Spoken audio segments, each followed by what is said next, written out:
Here. Mr. Gyorfy. Here. Mr. Ravitz. Here. Mr. Jonnada. Here. Mayor Guariglia. Here. Would everybody please rise if you're able for the Pledge of Allegiance? I pledge allegiance to the flag of the United States of America and to the republic for which it stands, one nation, under God, indivisible, with liberty and justice for all.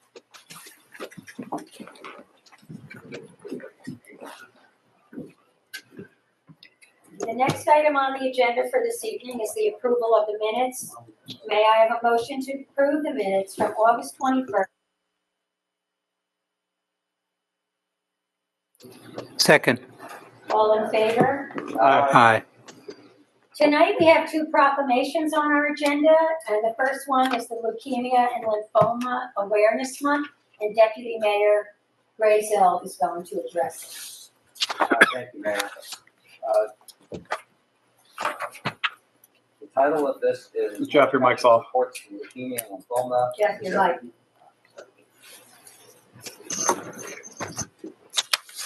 Is it on? There we go. Title of this is Morris Township supports the Leukemia and Lymphoma Society, LLS, in proclaiming October 2024 as Blood Cancer Awareness Month. All of these proclamations always have a lot of whereas clauses. I'm just going to read the first two into the record because it contains some really interesting statistics. Whereas an estimated combined total of 187,740 people in the U.S. are expected to be diagnosed with leukemia, lymphoma, or myeloma in 2024, and whereas new cases of leukemia, lymphoma, and myeloma are expected to account for 9.4% of the estimated 2,001,140 new cancer cases that will be diagnosed in the U.S. in 2024. To me, that's a staggering number that over 2 million people a year are newly diagnosed with cancer in our country. And I have had two close family members that have fought cancer and survived their battle, luckily. And although neither had leukemia or lymphoma as a form of their cancer, I saw how devastating cancer can be to them and to their families. Some types of cancers can run in certain families, but most cancers are not clearly linked to the genes we inherit from our parents. Gene changes that start in a single cell over the course of a person's life cause most cancers. So I would just like to remind the public that there is no sure way to prevent cancer, but you can help reduce your risks by making healthy choices like eating right, staying active, and not smoking. So let's all try to stay healthy. Thank you, Mayor. Thank you, Deputy Mayor. The next proclamation is for Breast Cancer Awareness Month, and again, I'm not going to read through the entire proclamation. I do want everybody to know that the theme for this year, Breast Cancer Awareness Month, is that no one should face cancer alone. And we all know, everybody in this room, we all know people who have been touched by cancer, and we all know how important that is to make sure that there's a lot of support from family and friends.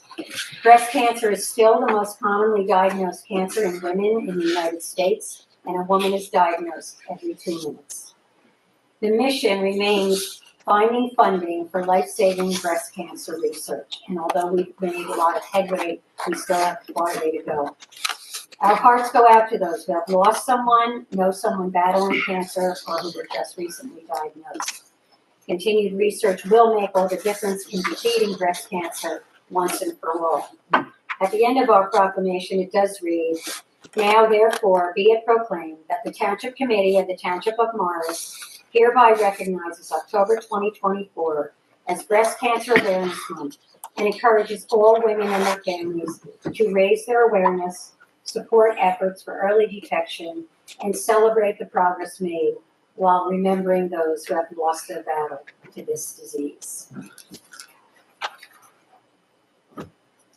Next, we have a presentation, and we'd like to welcome Will Draper and Charlie Luliano, who are here to talk to us about the Veterans Healing Garden Project at Frelinghuysen Arboretum.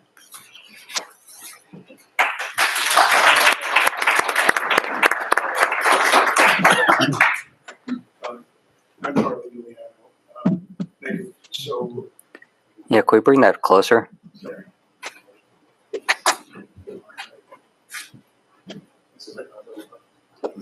Or maybe put it on the side? There you go. Thank you.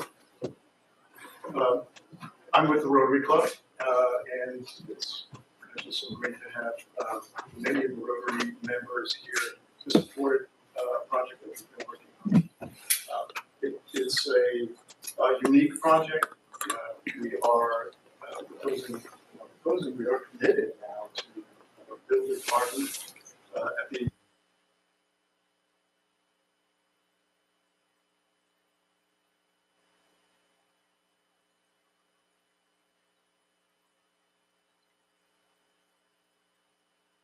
Now?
Cancer initiatives that you just spoke about. I have 3 siblings who have cancer, and it certainly means a lot to me.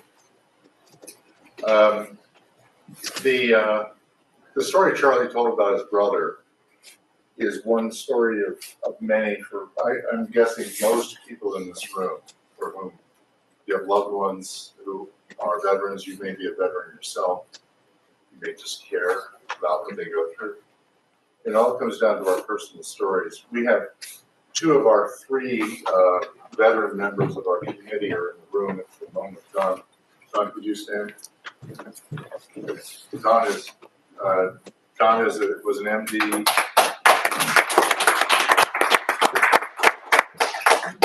Getting into my. Don is this working? No. No.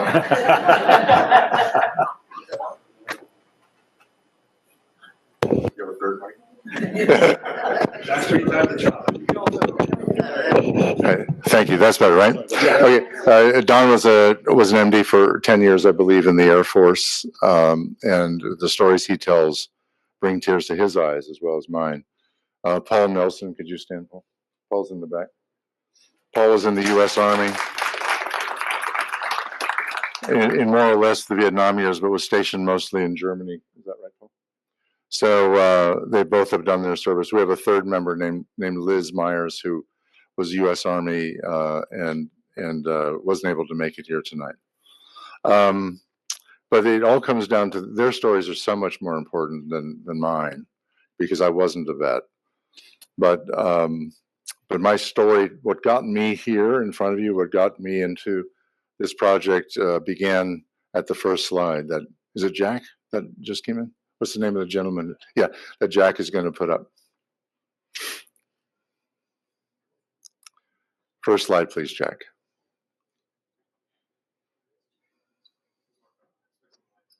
He's fixing mics, exactly.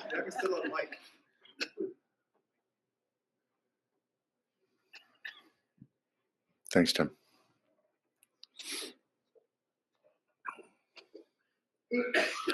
What you will, there we go. So what brings me here really is rooted in this ship. This is the USS Repose. It's a hospital ship. It was based off about 100 meters off the coast of Vietnam during the Vietnam War. In 66 to 67, and the wounded would be carried on these helicopters and land on the ships under egregious circumstances. The men, mostly men, some women, put on the deck of the ship. Their clothes were razored off. There was triage to decide who was going to live, who's going to die, who's going to go to Japan. And then those who they thought they could repair went down under the into the operating rooms that are in the ship itself. In the year 66, 67, there were 50,000 Marines from the 1st and 3rd divisions in the northern part of South Vietnam, which is right under the DMZ where the Ho Chi Minh Trail came in. And there were, of the 50,000, 24,000 were wounded and 4,000 were killed. So it's half. Half the Marines were seriously wounded or dead. And the next slide, please.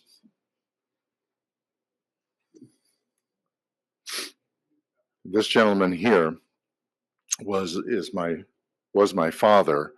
He was the medical command on the ship and wrote letters about the operations that they did to the extent that he was able to. And he's about 80 pounds lighter in this picture than I remembered him.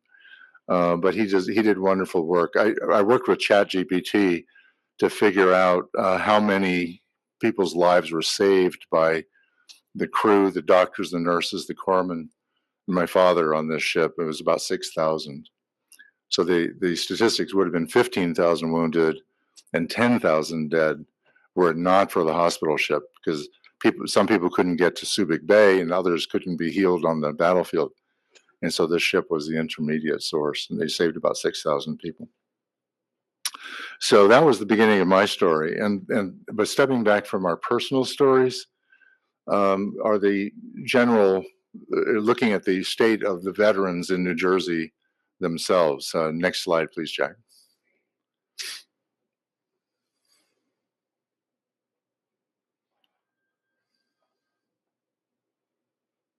Next slide, please. There we go.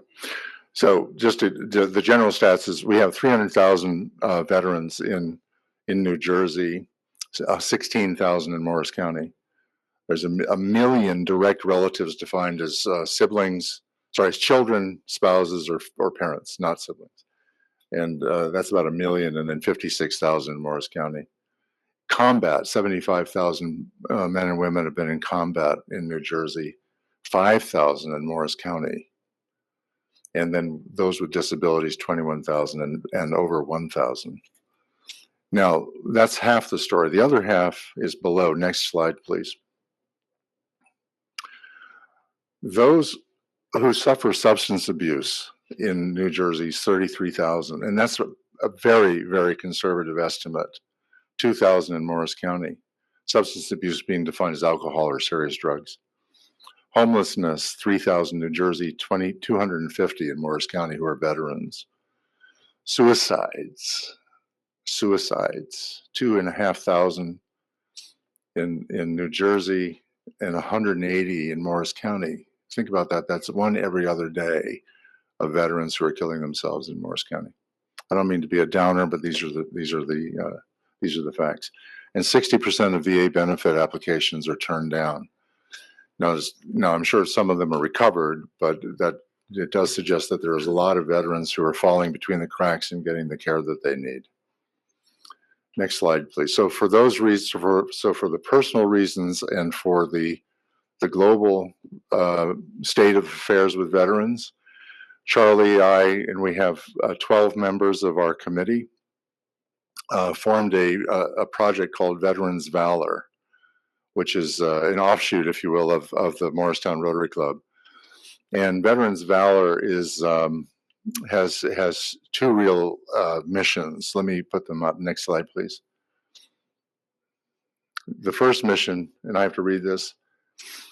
Let me just read every word. To raise public awareness, support, and engagement for New Jersey and Morris County veterans and their families by 1, creating a healing and arts garden, which I'll review with you, which is at the Frelinghuysen Arboretum, which, as you know, is Morris County property, and we're in agreement with Morris County on doing that. They've been wonderful partners so far. And to create a sanctuary for reflection, conversation, education, and healing. So it's not just the gardens themselves, but it's also going to be using their buildings for symposiums and meet and greets and galas and things like that. The key, the essence of the garden idea is that it's not going to be bronze statues and granite. There's nothing wrong with bronze statues and granite. There's a lot of memorials around that do that.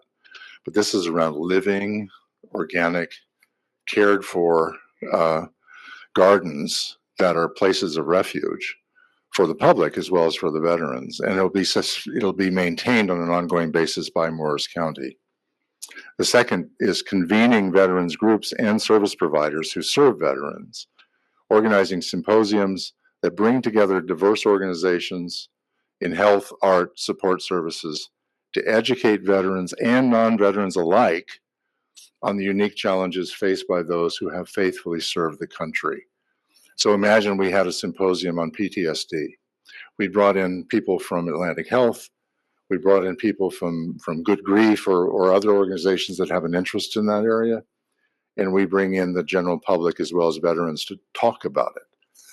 Now, PTSD doesn't just affect veterans. I suspect there's a lot of public members who are interested in that just for their own lives. And so we envision having these kinds of encounters between the public, the veterans and the non-veterans, in order to elevate the perception of and the sensitivity to veterans' needs. So next slide, please. So the ultimate goals are healing and to inspire an increase in public generosity towards veterans, ultimately. So we see this as hopefully this can help the American Legion, the VFW, the other veterans organizations get even more responsiveness from the public. Next slide, please. This is a map of the project. This is looking down on the Frelinghuysen. Is it safe to assume you all know the Frelinghuysen Arboretum, since it's in your town? It's yeah. So you see the parking lot on the upper right, and then there's this element, this sleeve called the glade of land that is actually narrower than it looks like here, because what you can't tell here is to the lower left, that's a hill that's quite steep, that goes down from this narrow strip of fairly level land called the glade. And Morris County has said we can set up that there. I have to tell you, this is the perfect place for this. You could not script it better. Why? It's right off it's central. It's right off the parking lot. So if people are disabled, physically disabled, they can still just cross the street and be at the same level as the garden and go right in. The second is that it's visible. So a lot of the gardens in the Frelinghuysen, you sort of have to hunt for them. This one is going to be visible to everybody coming in. There's still 120,000 people that go through there. And 120,000 people are going to be drawn to this garden. Even if they don't get it as to what it is, they will get it as soon as they enter it. And they'll see these glorious gardens that are dedicated to veterans. And the other point is that this ultimately long term is going to be 7 gardens, 7 sub gardens. The plus an entry portal, which I'll show you in a minute. We're going to build one at a time, and then fund as we build one. We'll fund the next, and fund the next, and fund the next. But ultimately, the 7 gardens tell a story.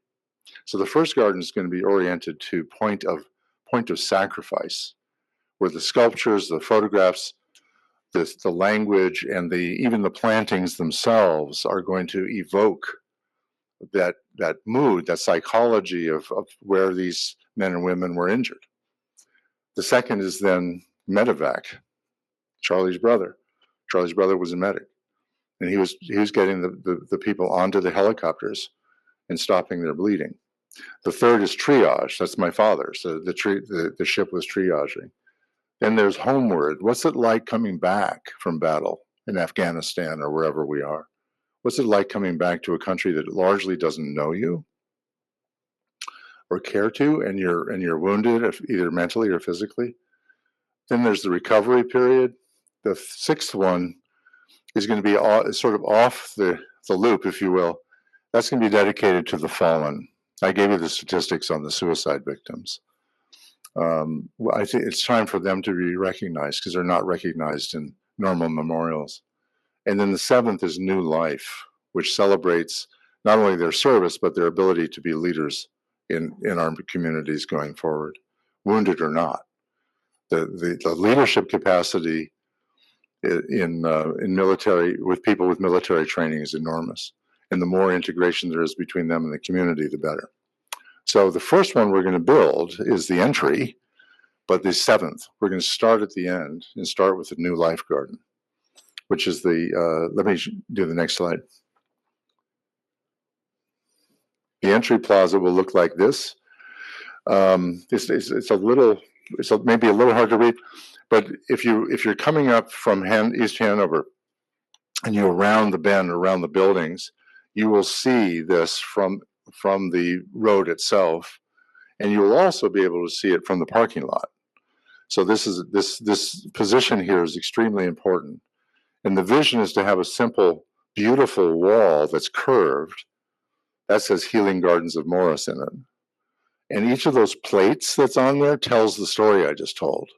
So even if the gardens aren't built yet, the public will see what the story is that we're trying to tell about the progression of people who've been injured.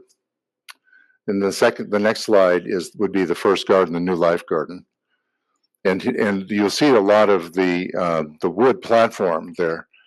Imagine that, you know that hillside, imagine that wood platform is going out over the hill, be on stilts. So it'll stay level for anybody coming in, but it'll take you out toward the long meadow, which is right below it. Bruce and Kristen and others with Morris County have agreed that there's a lot of invasive trees that are on that slope, so they're going to clear it out. So there's actually, this wonderful vista of the long meadow, which they're also improving with wildflowers and so forth. So it's going to be it couldn't be a better spot. And then we'd have the artwork built in. And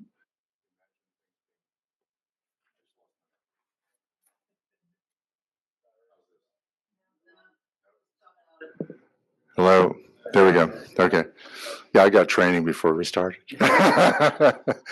So this will be the first garden we build. Next slide, please. The benefits of it. Don put these together for us. Public awareness is to tell this. This tells the story.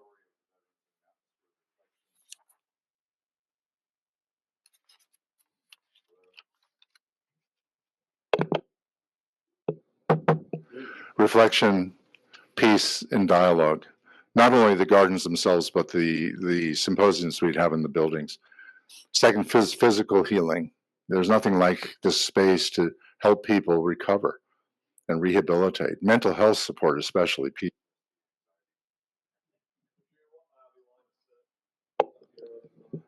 I'd be happy to. Would that help?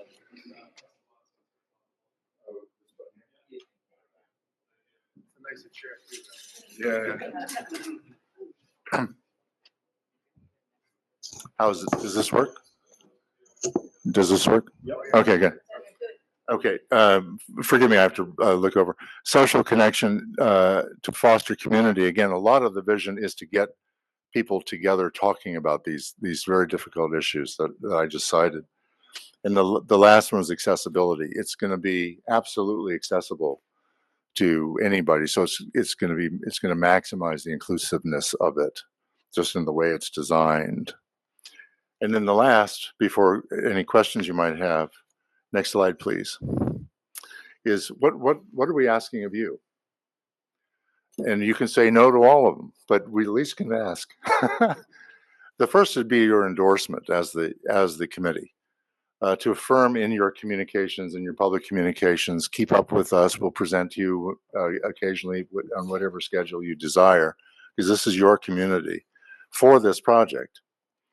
The second is to introduce us to township citizens that you think might have a passion for this for your community, and we'll figure out how to work with them. Potentially on the next one, maybe even form. I think Mayor, you even mentioned this idea of forming a township committee that would be an adjunct to our committee that would work together for all the stuff that needs to happen, particularly fundraising down the road. Fourth is attendance. We're going to need to do a lot of events, a lot of coffee hours, maybe a gala, whatever. We'd love this, again, in the spirit that this is your community. We'd love to have one or two of you come and speak at those, and certainly attend and mix it up with people. And then lastly, your council. You know far better than we do how to get things done here, and love to have just some access to getting your advice on how to make this a reality. Somebody's gonna ask, how much is it? It's probably Charlie and I. We don't have construction plans yet, so please do not hold us to this number. But I'm guessing that the entry and the first garden is going to be about $500,000. Okay, and then each garden after that is incrementally. That builds in a lot of the infrastructure, so that doesn't have to get repeated. But then each garden would be incremental on top of that. But imagine we have the first garden and then placeholders for the other 6, and we bring people to the garden, they see it, and then we talk to them and say, what about you? I mean, you've expressed an interest in suicide victims. Here's garden 6. Would you like to help with that? So as you begin to roll out the gardens, our vision, we don't know for a fact, but our vision would be that it would start to create more of a groundswell as we go. One of our inspirations is a guy named Tom Miller. Do any of you know Tom Miller? He's with the VFW. I think he lives in Parsippany, and he's a marvelous artist. He's a great artist, but he's also a Vietnam vet, lost an eye, and he's a huge supporter of this. And Tom founded a 157-acre park in Wisconsin dedicated to veterans. So it's not quite a garden; it's more of a park. But he founded that in 1987, and they're just finishing a museum there. How many years later is that? I can't do the math. Like 40. So the idea is that this will sustain itself, and hopefully as we build community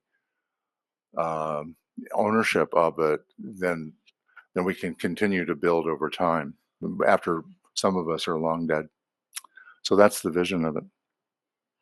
Well, thank you so much, and I do want to mention that I did have the pleasure of going with former Mayor Kathy Wilson, who's here tonight, and both Charlie and Will to the Arboretum and got to walk the grounds. And when you're there, we stayed a long time and sat there. Even you can actually start to envision exactly what it will be like, and it certainly will be an incredibly healing place for families and people to go. Families are important, right? Yeah, exactly. So again, it's a big project. What I will say that I know here on the Township Committee, one that we certainly will do whatever we can to help, and we'll have discussions here about how we can and what we'll do to be involved. But want to thank you for putting this together and bringing it to our attention. And again, like I said, I know former Mayor Wilson had actually a couple of years ago had literally started this discussion. So things do take time, but here we are with a formal presentation, and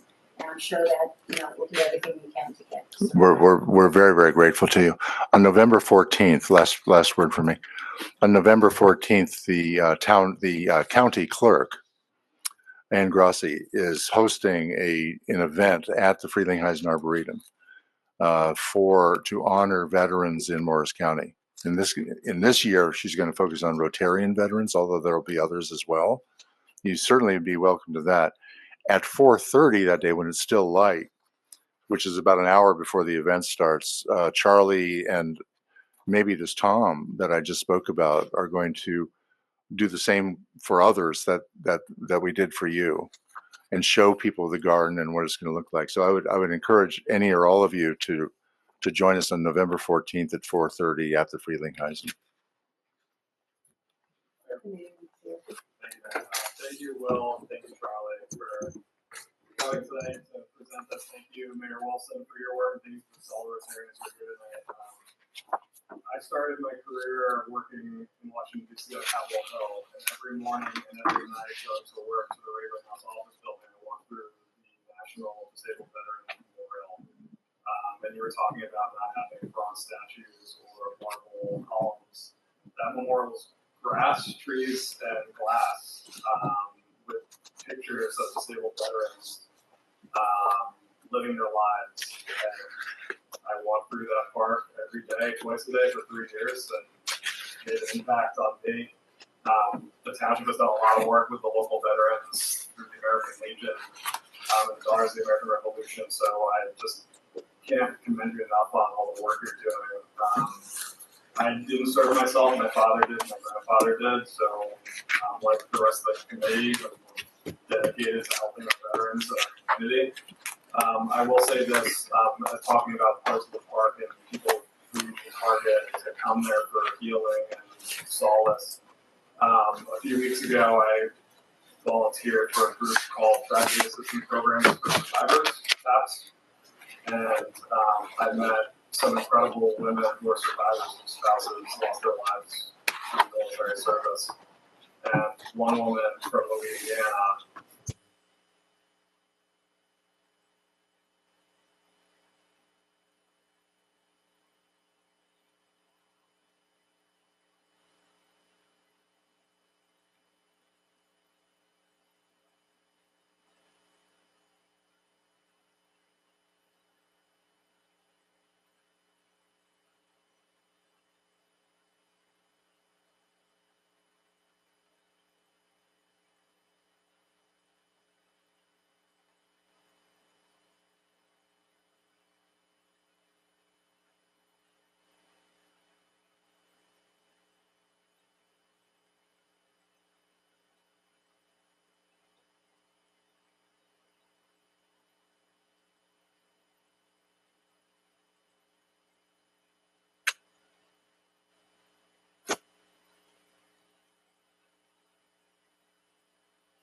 Yes, thank you for your presentation.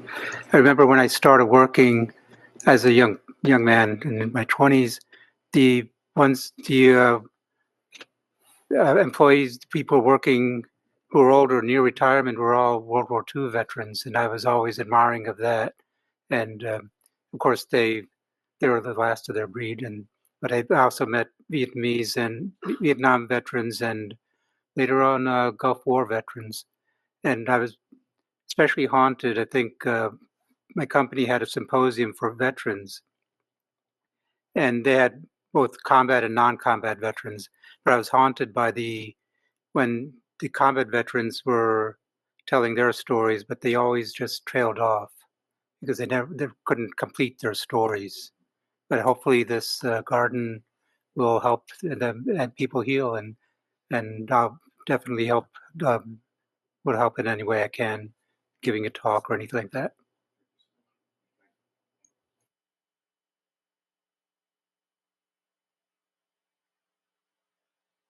Charlie, for this presentation. It looks like it's going to be absolutely magnificent, and the spot you found for it, I'm looking to see how it evolves over the next number of years.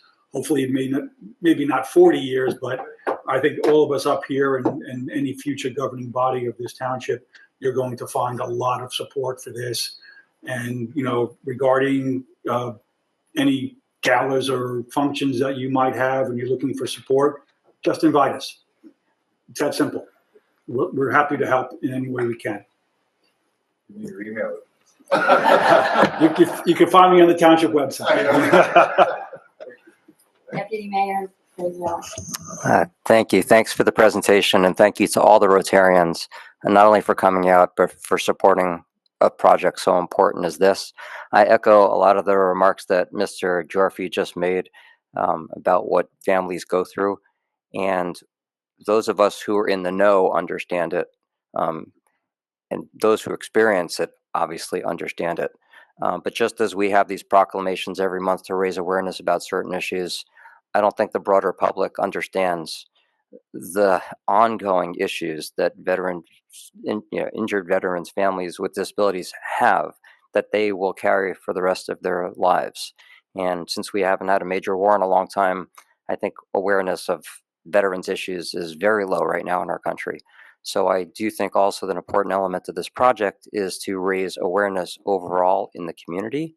And I would hope that that would be a large element of what we can accomplish by putting this garden here in Morris Township. And I'm sure everybody on this dais will help you raise awareness within the community, not only our community, but the broader community. And hopefully people will then have a greater realization of some of the issues that are still ongoing so many years after we were in our last war, and will continue until these veterans, pass one day.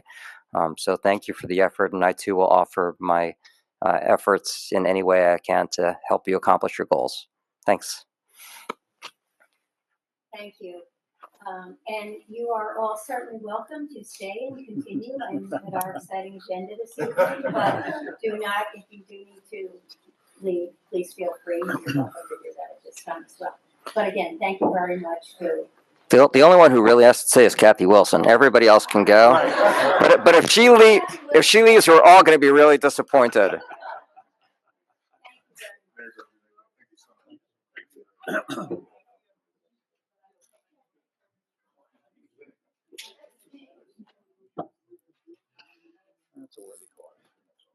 Absolutely. Yes, we'll take a minute here. Oh, there goes our audience.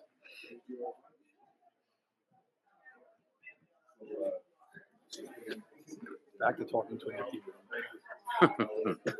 God, there's two people on Zoom. Come on. We have the presses.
This time we will open the meeting to public comment. We will first take comments from in-person attendees, and then we will switch over to Zoom. Please use the raise your hand feature in Zoom if you would like to speak. Please state your name and address for the record before speaking. Please note that comments are limited to 5 minutes per speaker. If you have questions you would like answered, your remaining time to speak will be yielded back for this purpose. Motion to open public comment. All in favor? Are there any members from the public who would like to speak? Would you like to speak? If you approach the mic. No, just up there, give your name and your name and your address. We'll get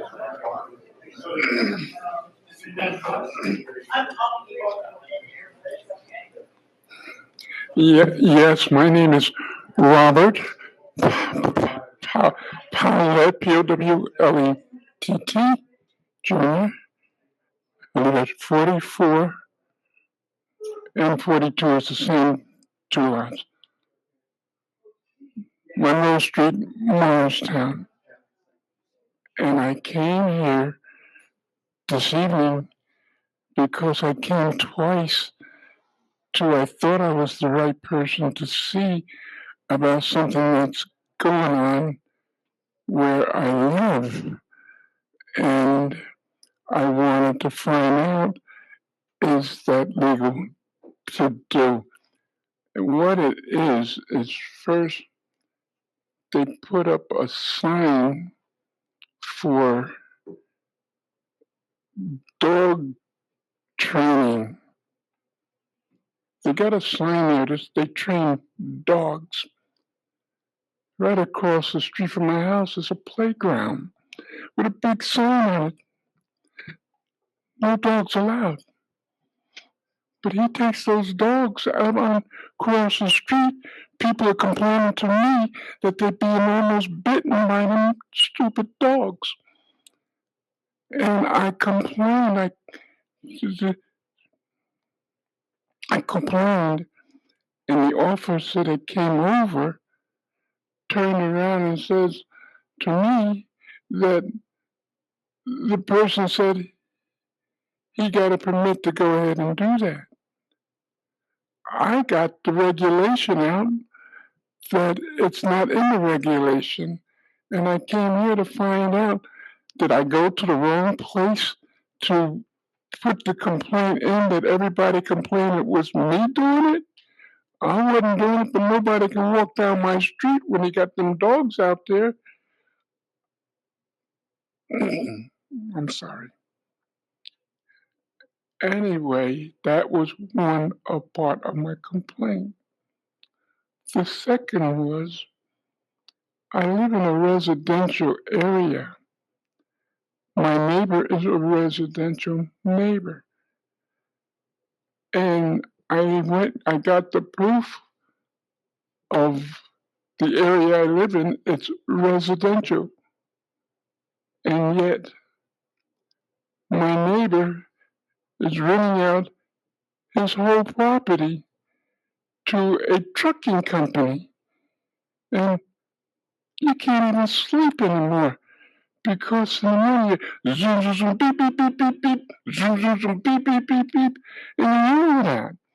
So I went outside early in the morning at 6 o'clock and I put my camper so that he couldn't make a turn into my property. And he called the police on me. And they came, and I said, well, he can't do what he's doing.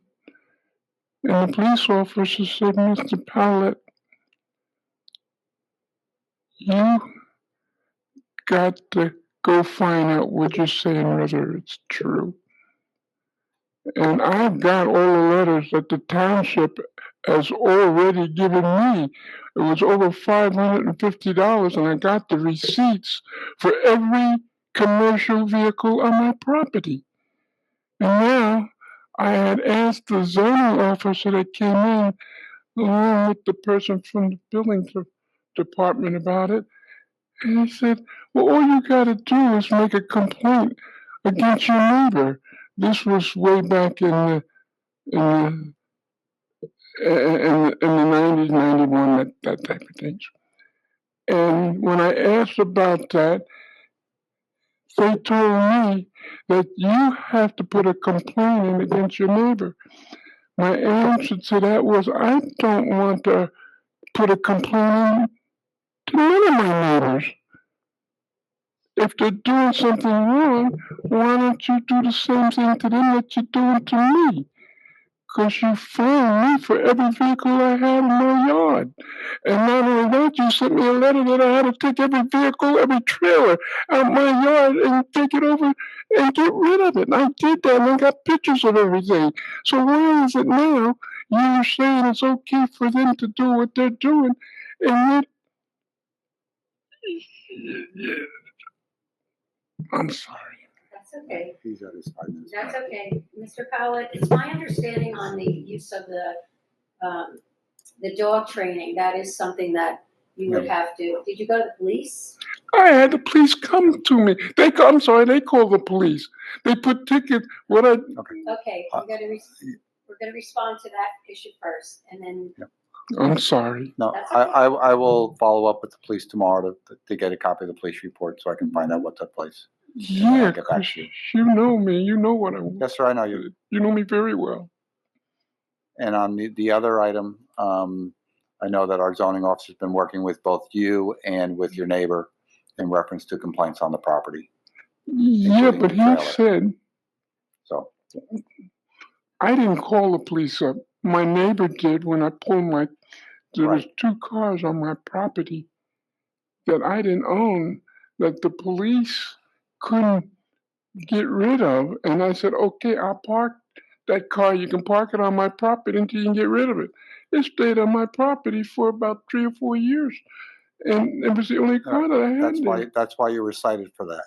Yes, they get you. And then you parked it on the street.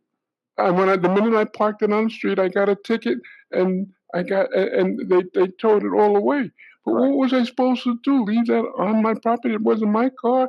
If the police told me, okay, thank you, Mr. Pilot, we'll take care of it. They never came up and took the car.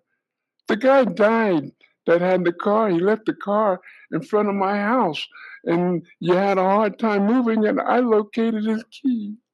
Anyway, I can stop talking. No, that's okay, just that issue. That's a separate issue, I guess. Okay, they're all separate, and you know, you try to do 2 things. Number one, I'm not Mr. Holy. I'm a sinner like everybody else. But you try to do what is right to do. I mean, I've been through where the town has given me fines. I never complain. I just figure if that's what you gotta do, then that's what you gotta do, because I don't know this stuff. I didn't know it, but you sent me enough stuff that I know. And I'm trying to do what is right. I did not want to come here because I came here 3 times already and put the complaint. But the incident, there's still an ongoing investigation into the property issue. The zoning issues. The zoning issue, so. Well, the guy from your department, so-called from the building department, the guy turned around and sent me a letter. I have a copy of that letter, and I came here with that letter. And I said, why you send me that letter? What I'm doing, I got a permit. My permit is good. No. And so.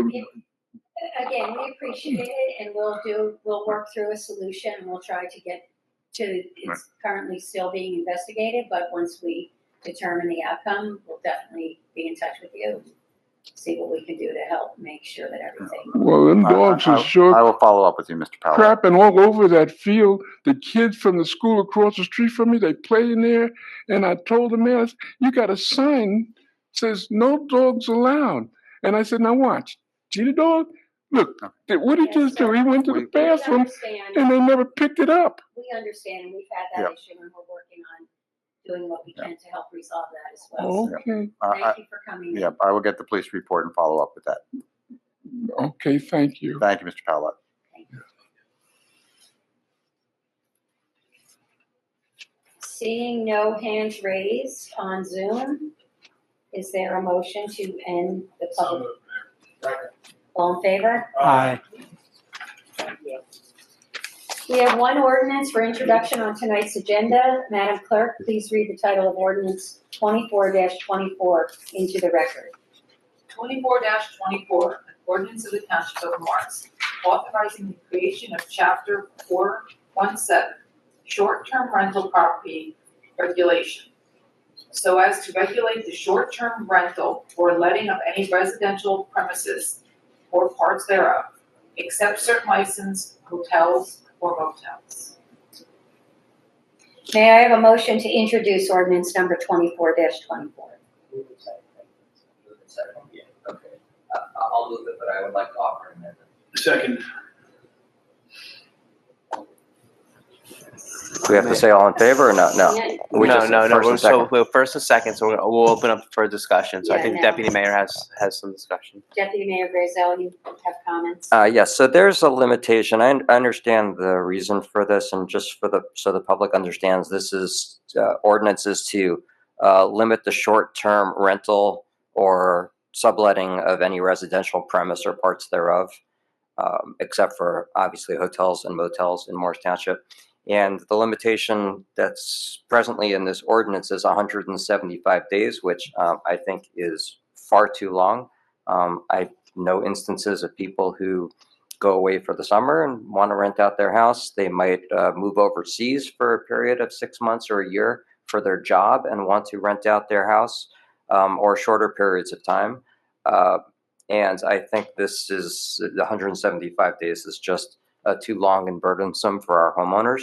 And I wanted to offer up what I think is a more reasonable limitation of 28 days. I know we don't want to have houses turn over week by week, or maybe even every 2 weeks. And we certainly have had issues with houses being rented out for parties over a long weekends, and we don't want that either. But I think we can cover that with a much shorter period of time, and I wanted to offer up an amendment of 28 days as the limitation. Yes. I will agree with the Deputy Mayor's assessment, but I'd also like to make the amendment that it's 14 days and not 28 for this ordinance. Mayor, I have some comments. Committeeman Jeffery? Mayor, I oppose this ordinance in both forms, amended or non-amended. I think this ordinance is a solution to a certain problem, and I question the legal standing of whether or not this is actually case law that supports us passing this ordinance. In my 6 years on the committee, I've not once been approached by a resident with concerns about short-term leasing, nor have I received feedback from our employees. If we are concerned about the short-term leases, then we should work to bolster our controls over them and not ban them altogether. As we all know, we are living in an affordability crisis, a crisis that is hurting young people, working families, and folks on fixed incomes. As a lifelong resident, I continue to be troubled by the fact that people I grew up with can no longer afford to live here. They can't afford to move back home to raise their families. Even if you're lucky enough to live in a home in Morris Township, I know there are many families who are finding it tough to make ends meet. Restricting homeowners' rights to offer their homes for a short-term lease, to me, sends the wrong message, and it hurts young people, working families, and retirees alike. We know that Morris Township is not seen as a vacation destination. This ordinance is geared toward upcoming events that will be once-in-a-lifetime opportunities for windfalls for people, and I believe hotels in our areas will be fully booked and do not need this type of protection. So why shouldn't we as homeowners be able to offer their homes for a few weeks in the coming years to help pay their mortgage, to help them pay their medical bills, or help pay for the groceries?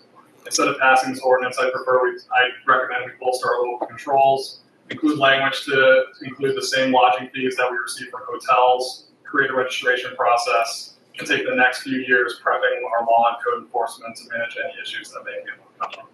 Mayor, again? Yes, Committeeman Ravitz? Just real quickly, I understand what Committeeman Gyorfy is saying, and I'm not going to be disagreeing with him on this. What I'd like to do is I'm going to vote in favor of this ordinance introduction. I think that we need to sit on this. I would like to hear resident input next month on this very topic, because I think we owe it to the residents to weigh in on this. So I will vote yes on it, whether it's amended or not, and wait to see if there's any discussion on it by the public next month. So right now, though, is our Deputy Mayor Grayzel? Yes, Mr. Gyorfy, thank you for your comments, and I understand where you're coming from. Can I just ask for clarification? So the ordinance says the whole home or parts thereof. Are you also in favor of not restricting people who want to rent out rooms in their home?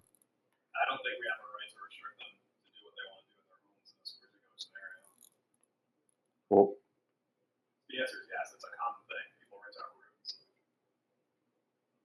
okay. I mean, I know people growing up who did their living living in DC or So- living in Jersey City who do that to help pay the rent. Right. So Mr.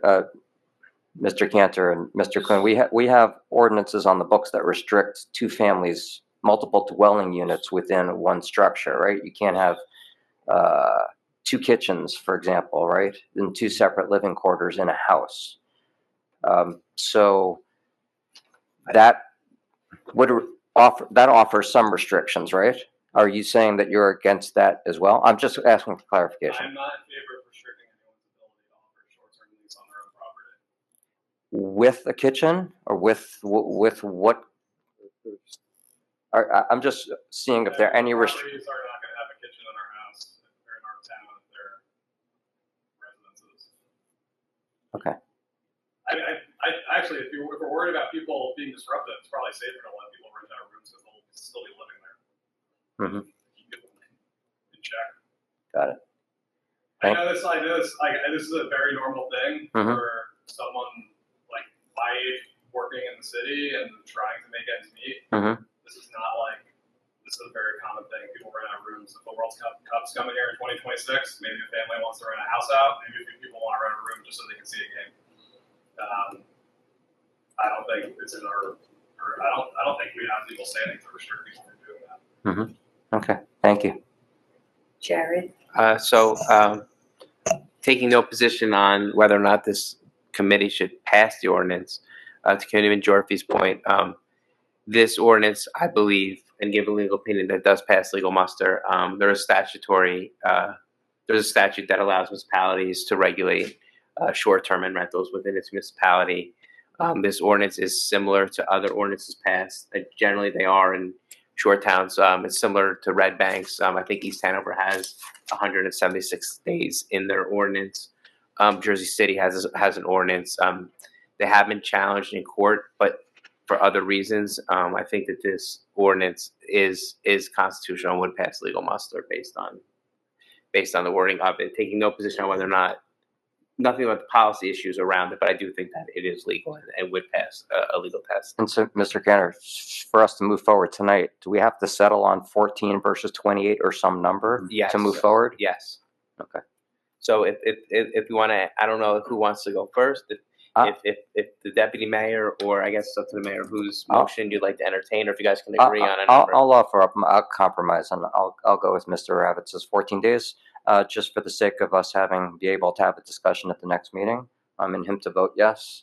At 14 days, I'll offer up. I'll amend my amendment, Okay. so to speak, to 14 wait a days. minute. So there's a motion. There's a motion to amend the ordinance. For in each place, it references 175 days. That'll be referencing 14 days. So the first we have There needs to be a motion to amend. So is there a second to that motion? Is there a second to that motion? Second. Second, you I go miss- first. Okay. See. And now, is there any discussion on the amendment? I think this provides us 30 days, well, less than 30 days, because our meeting in November's earlier. So it'll provide us 3 weeks to have some discussions, see how it's been effective in other towns, and we can always vote no in 3 weeks' time. But I think it behooves us to at least have that discussion over the next 3 weeks.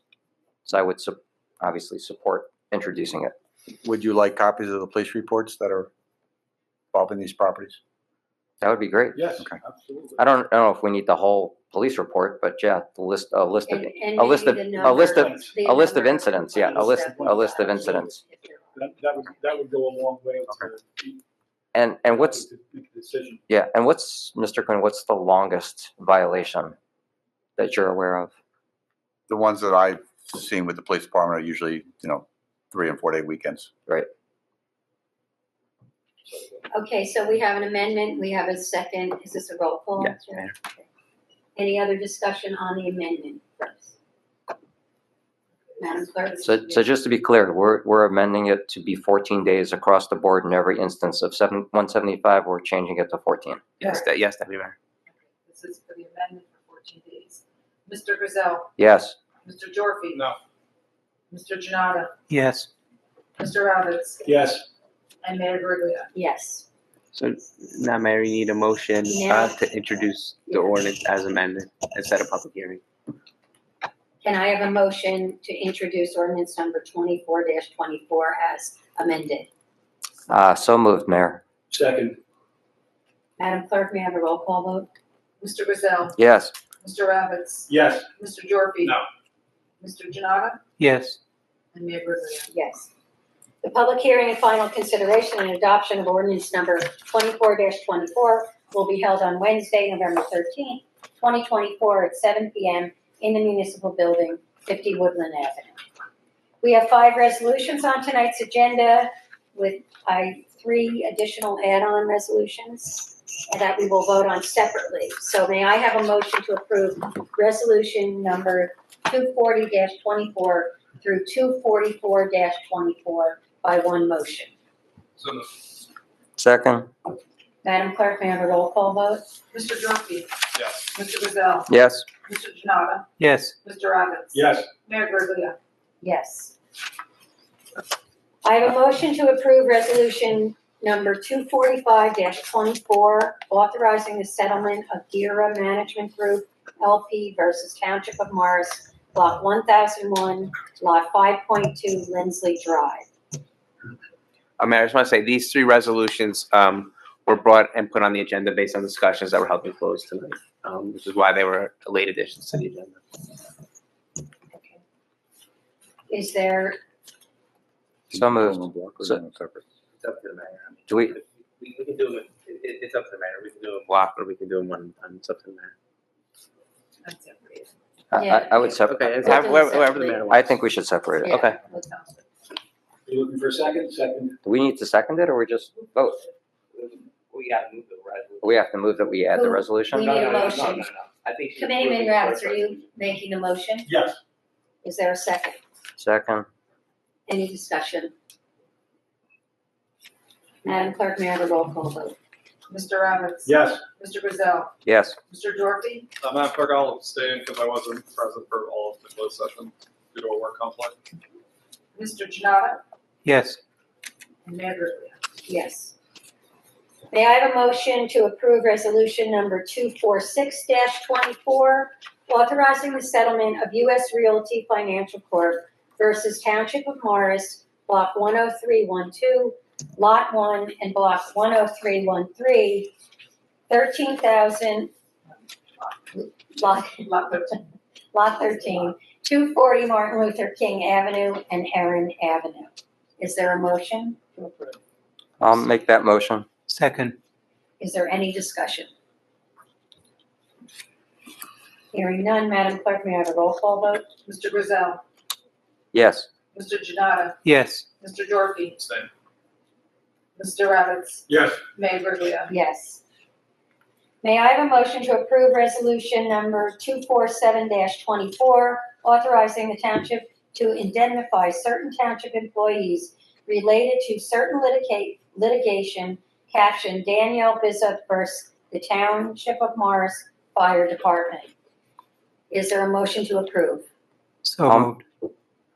I'll second that. Madam Clerk, may I have a roll call vote? Mr. Jonnada, Yes. Mr. Grayzel, Yes. Mr. Gyorfy, I'm abstaining due to my role in the fire department. Mr. Ravitz, Yes. Mayor Gurley. Yes. There is no consent calendar on tonight's agenda. Consideration of monthly reports. The following reports are on file in the office of the Township Clerk and Township Administrator. August 2024, Fire and Joint Court. And September 2024, the Morris Township Library and the Tax Collector. Can I have a motion to approve the monthly reports? So moved. Second. All in favor? Aye. Aye. Claims for payment and the list of bills and vouchers. The total amount of bills and vouchers for this meeting is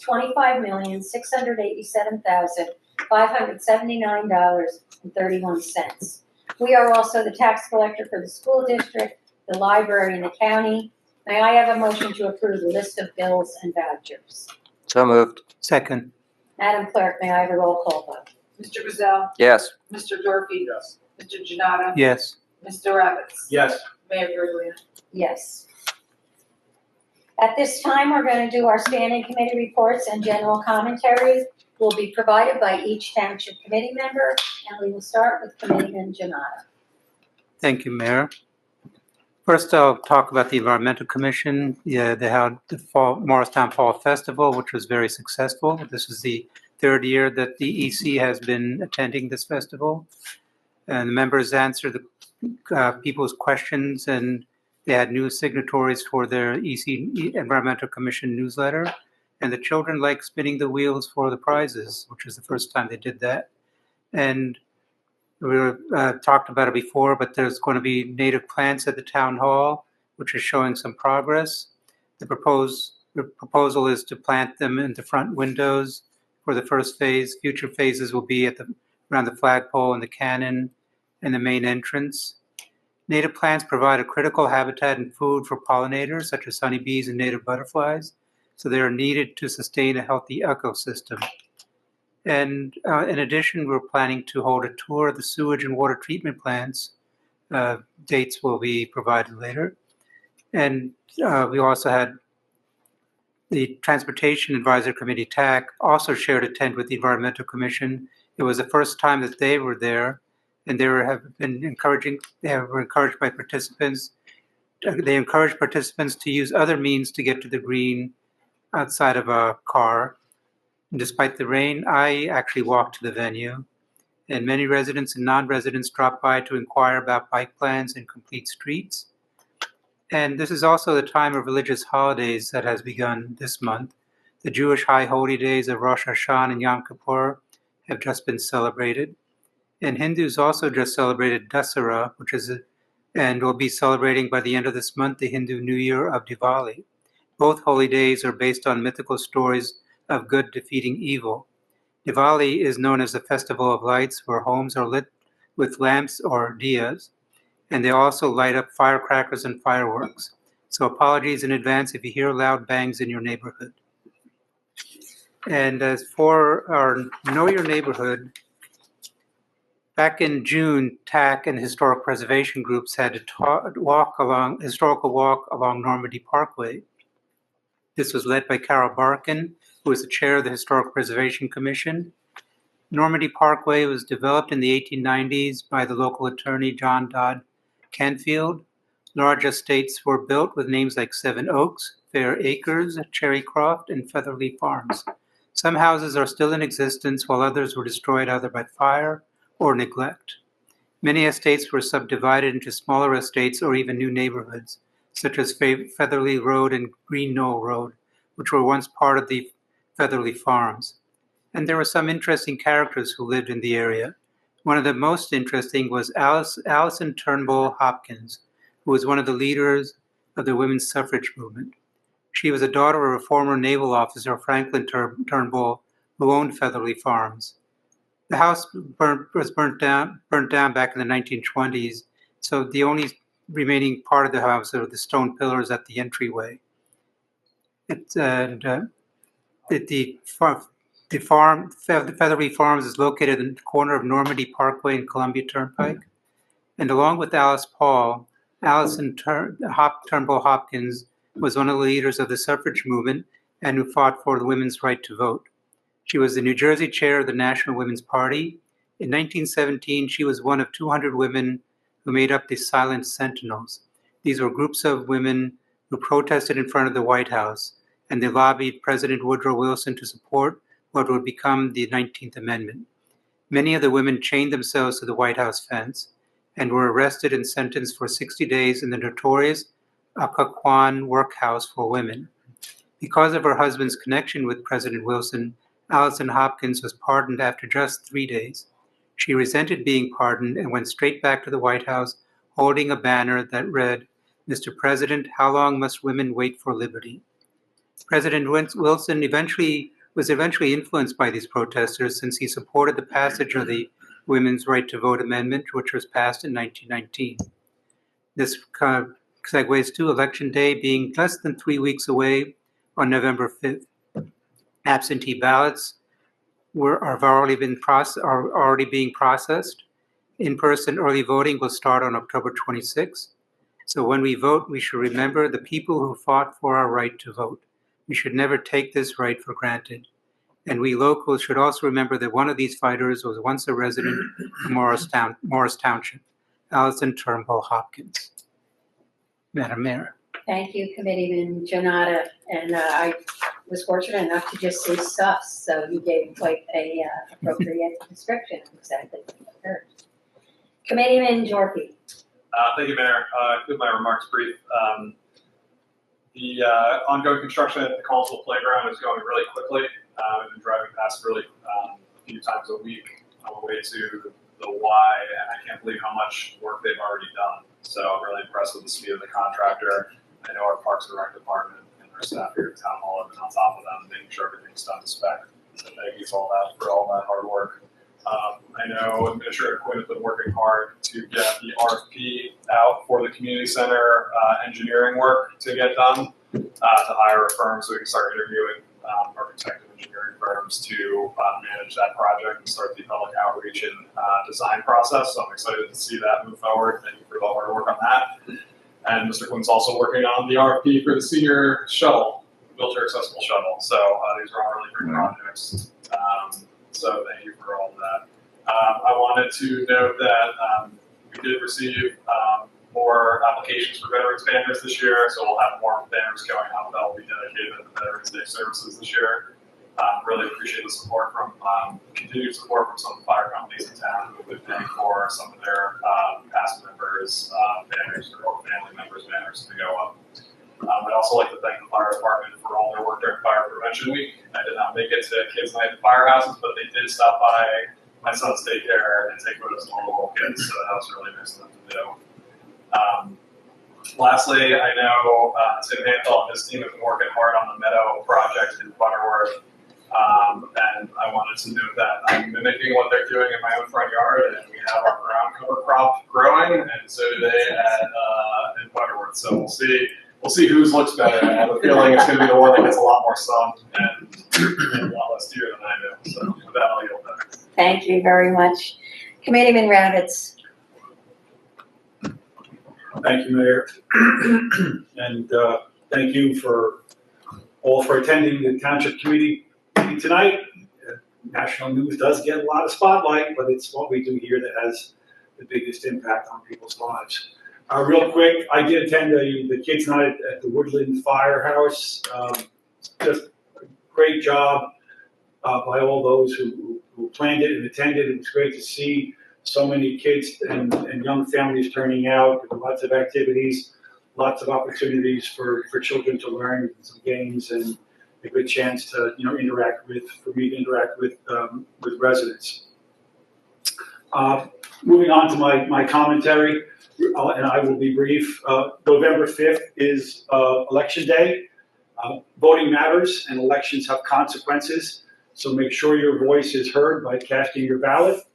Return your vote by mail ballot as soon as possible. And if you've not done so already, you can vote in person starting October 29th, or make a plan to vote in person on Election Day. We've heard that this is the most important election of our lifetime. And as a reminder, 2016, 2018, 2020, and 2022 were also all the most important elections of our lifetimes to that point. 2024 is no exception. While every election is important, not just presidential election years, this year there was one presidential candidate who promises to be a dictator on day one. And only one presidential candidate has said to vote this year because this may be the last time they'll ever need to vote.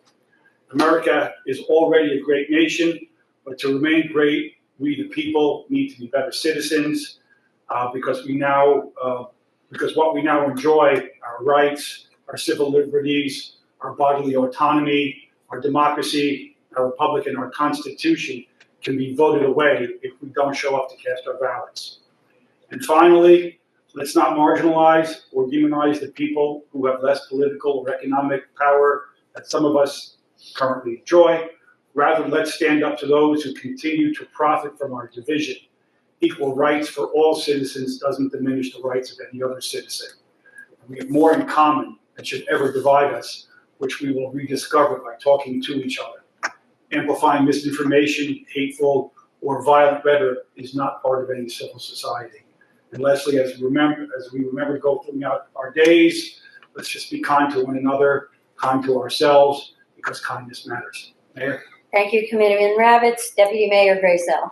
Thank you. The Economic Development Advisory Committee met last week, and I can report that nice progress is being made in ways to engage local businesses in town and to ask them to complete a registration form so that we have contact information for each business. On our agenda tonight was a resolution for the appointment of a special law enforcement officer in the police department. These special officers are used to cover security and related matters at the public schools located in Morris Township. And with this hiring, I am pleased to let the public know that we now have a full complement of officers watching out over our public schools. For my personal commentary, last week I participated in a memorial service commemorating 1 year since the October 7th attack on Israel. Soon after that, this governing body last year passed a resolution in support of Israel and against the terrorist organization Hamas. I would like to again thank and commend this governing body for the strong language in that proclamation in 2023. But unfortunately, 1 year later, Israel's fight against Hamas is ongoing. Let me be clear, war is horrible. War is usually devastating for all involved, and I truly wish this one was never started by those that did so.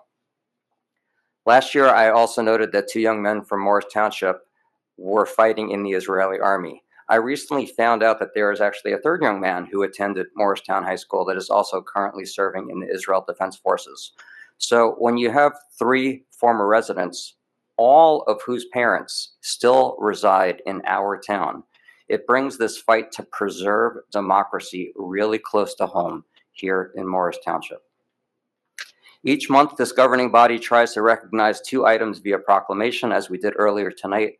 One that we have recognized in the past is Domestic Violence Awareness Month, which occurs every October. And every year, sadly, we need to acknowledge that domestic violence continues to be a widespread issue. And yes, it happens here in Morris Township as well. So we continue to raise awareness of what domestic violence is, how to recognize it, and what can be done to prevent it. Thankfully, we have police officers trained to address the issue when they come across it. And we have a great local resource in the Jersey Battered Women's Shelter to provide care for victims of domestic abuse and violence. As many of you know, I also like to raise awareness about gun violence in our country. Domestic violence and gun violence are deeply interconnected because abusers that possess firearms are 5 times more likely to kill their female victims. One truly sad statistic about domestic violence is that every single month, an average of 76 women in the United States are shot and killed by an intimate partner. Additionally, nearly 1 million women alive today have had a gun used against them by an intimate partner. Research clearly shows that disrupting abusers' access to guns can save lives. This is why we need national gun control legislation on this matter. I'm going to switch gears here and end up on a positive note. In closing, I would like to say, let's go Mets. I also acknowledge our local Yankee fans here in Morris Township, Mr. Quinn, and I want them to know that in this particular case, I am also rooting for the Yankees to win in this round as well, because I would love to see a Subway Series. But again, I'd like to say, let's go Mets. And this concludes my remarks for this evening. Thank you, Deputy Mayor. My remarks are rather short as well. I do want to thank Committeeman Jonnada for sitting in at the TAC meeting. I was unavailable that night, so we're continuing work there. And I do want to, on our Complete Streets Roundtable, where we now have some other mayors that are also involved, we're planning next steps. And we actually had Commissioner Shaw reach out. I had a conversation with him. He said he might attend one of our next meetings. Our Senior Citizens Advisory Committee, we did a presentation on aging in your own home, presented by Rebecca Abernante from Atlantic Health. It was a really nice turnout, and she did an excellent job, and there were a lot of great questions. I'd like to thank Barbara Sabiri and Noel Robinson and the entire Senior Citizens Advisory Committee for scheduling this very important session. And I would be remiss if I didn't shout out to former Mayor Kathy Wilson sitting here. Without her, everything the Senior Citizens Advisory Committee does would not have been possible. So thank you. Our Morris Township Health Department has scheduled Understanding Medicare on October 22nd for seniors at 1 p.m. right here in Town Hall, so we urge them all to come to that as well. I also want to thank everyone who came out to coffee with the mayor when we were at the Hillside Firehouse. It was a beautiful day. We got to sit outside. We had quite a few residents, and any of the issues or concerns they had, we follow up with letters to them and we try to help solve them.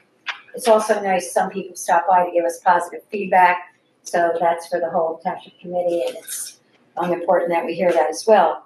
I want to thank Attorney Steve Werner, Planner Paul Phillips, and Leah Lahaney for doing the presentation on affordable housing, and I mostly want to thank all the residents who came out to that. It was a great turnout, and they had great questions for our professionals while we were here.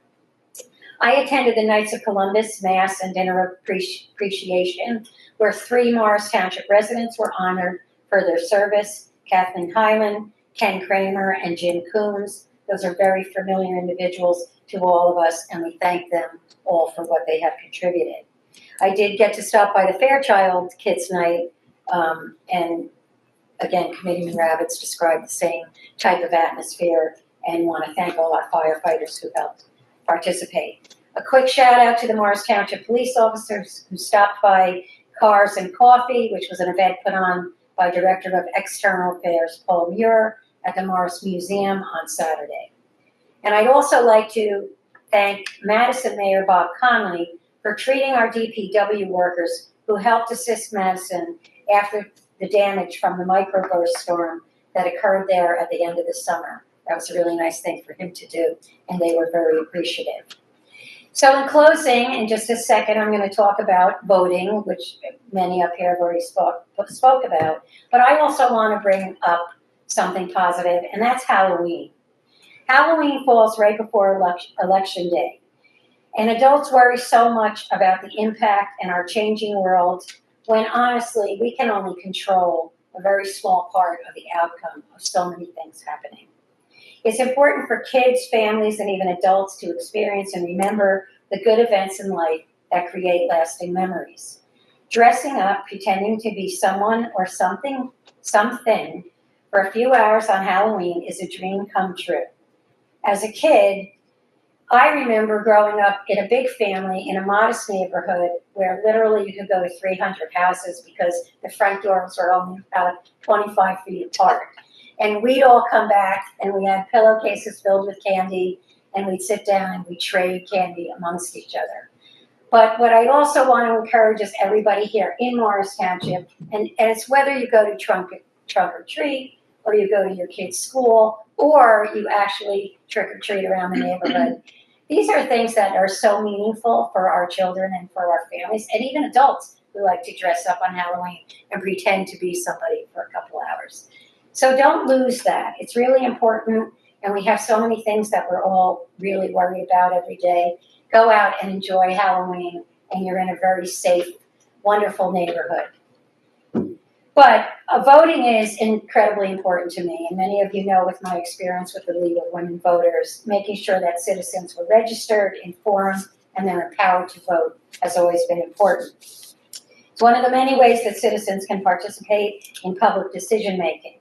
Our voting practices have changed over the years, offering more ways to get out and vote, whether it's mail-in ballots, early voting, or actually going on election day. Democracy is a very complex system, and there remains much needed guidance for continued voting reform. But that being said, elections embody our democratic values and our essential functions in our democratic communities.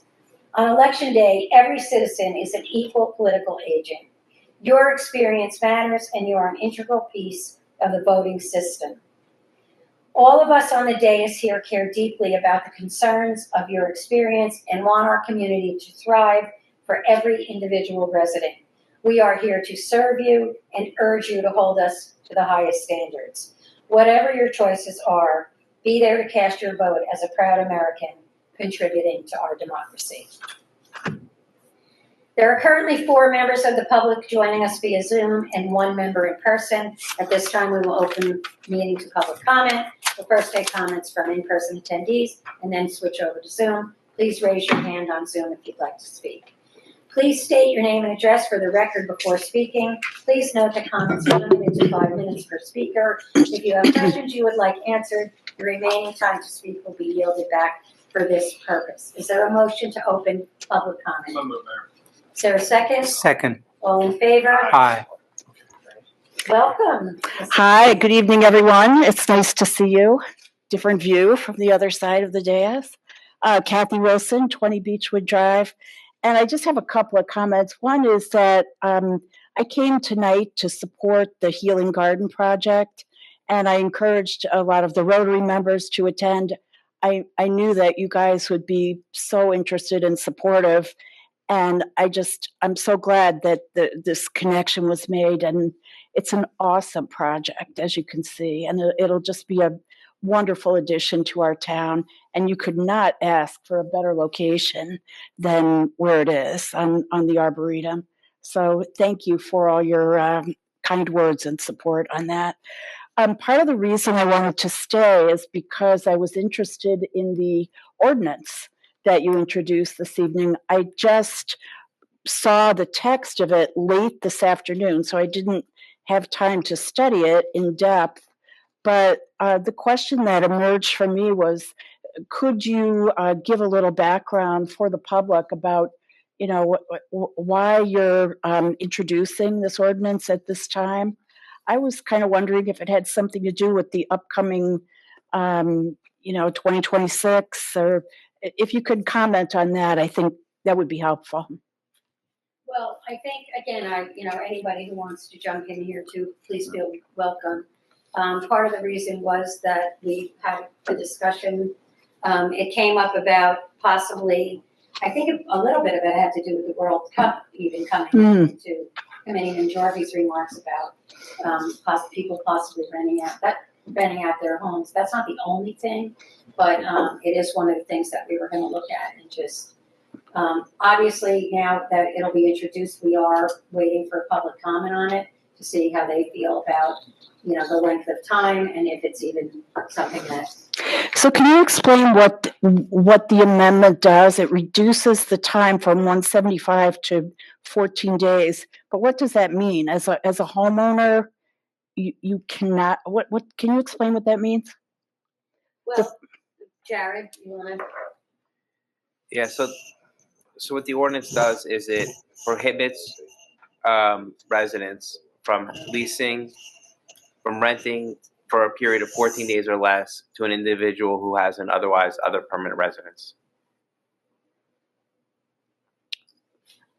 Okay. So you have to rent a house for more than 2 weeks in order to rent a house in Morris Township.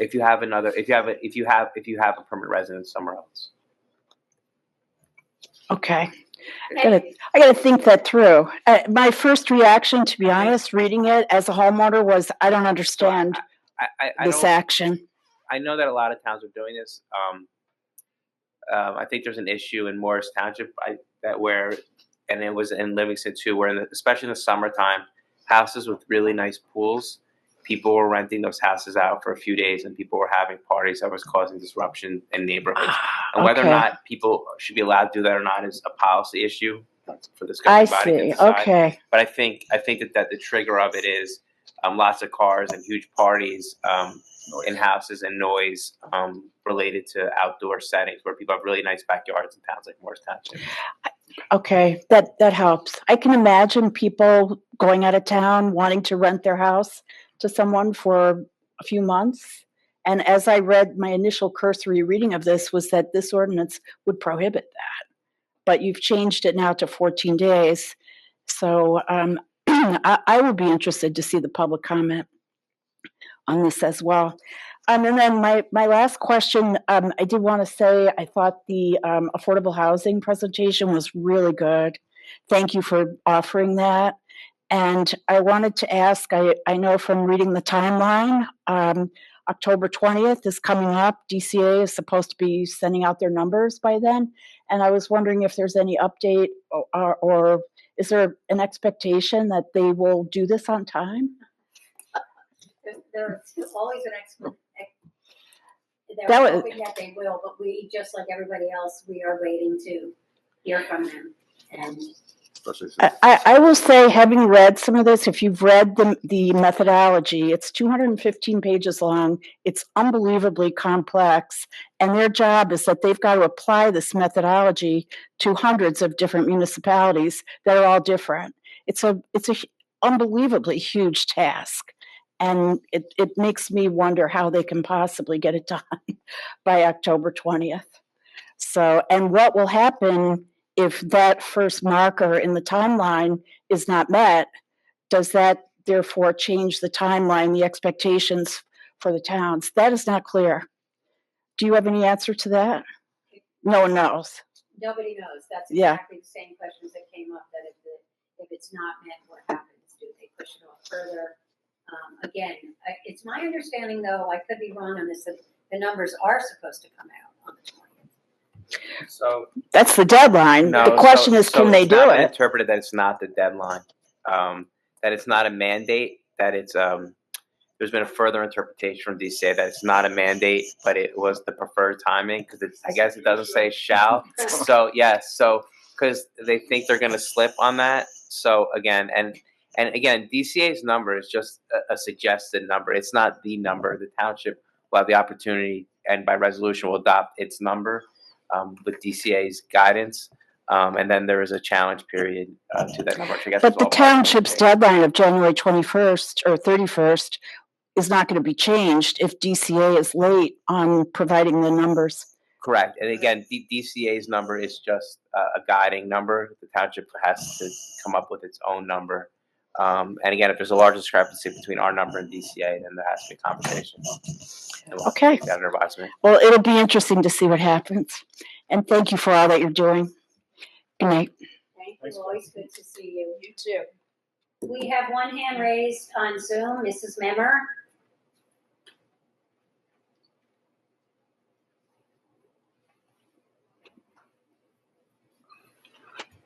I think you might be on mute. Yes, good evening, everyone. Marlene Mercer, 63 Independence Way. I have a quick question regarding recycling rechargeable batteries. Mr. Quinn, in the past, I had noticed that there had been a container in the side lobby of the municipal building where you could put such batteries in there. I have not seen it in a number of years now. Is there still a drop-off there at the municipal building? Those batteries are no longer recyclable. You have to put them in your trash. The rechargeable or no longer? Oh, No, not for the small ones like that. No. now for the small ones. Okay, very good. Thank you very much, Mr. Quinn. The county has drop-off dates, right? For the hazmat, yes. Yeah. But- So Marlene, the county MUA does have drop-off dates. The fire academy drop-off batteries. I'm sorry, I did not hear that, Mr. Jeffery. What did you say? The county MUA does have hazardous material drop-off recycling dates at the fire academy that they post, and one of the items you can bring are lithium-ion batteries for recycling. So there is a place that you could take it then? Okay. Yes. Okay, thank you very much, both of you. Good evening. Thank you. There's one coming up. You know that. We'll It's post on it's this month. It Yeah, there's one this month. 26. Yes, See? I noticed, yes, I know that. I saw that it was on, okay. Thank you very much, both of you. I got us in the church. You got us to the pew, so we're good. Seeing no other members of the public wishing to speak, will someone make a motion to close public comment? So moved. All in favor? Second? I'll second. All in favor? Aye. The time is now 8:41. Can I have a motion to adjourn the regular session? So moved. Second. All in favor? Ask for a roll call vote on that. Next regular township committee meeting is Wednesday, November 13th, 2024 at 7 p.m. Please note that's earlier for us. The regular meeting in the municipal building at 50 Woodland Avenue. Thank you all very much and have a great evening. Good night.